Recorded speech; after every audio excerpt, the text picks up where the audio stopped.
भारतीय राज्यघटनेमध्ये कलमांची विभागणी ही कशात झालेली आहे तर भागांमध्ये झालेली आहे। भागांचा विचार केला तर एकूण भाग किती 22 हे आपल्याला सगळ्यांना माहिती आहे। पण मित्रांनो बघा एकूण भाग 22 त्यामध्ये नव्याने ऍड झालेले 4 ते 4 कोणते तर त्यासाठी आपल्याकडे ट्रिक आहे मुन्नाची नस।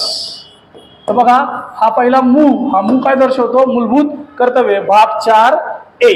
त्यानंतर हा ना फॉर न्यायाधिकरणे भाग 14A।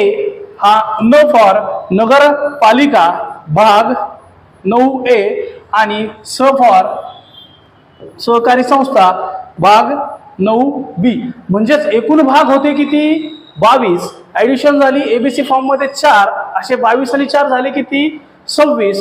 बघा शेवटचा क्रमांक आजही क्रमांक दिसतो 26वा पण भाग कितवा 22वाच आहे कारण जी काही मध्यंतरी ऍडिशन आहे ती एबीसी फॉर्म मध्ये आहे त्यामुळे भागाचा क्रमांक नाही वाढला भाग अ व क या फॉर्मॅट मध्ये वाढलाय।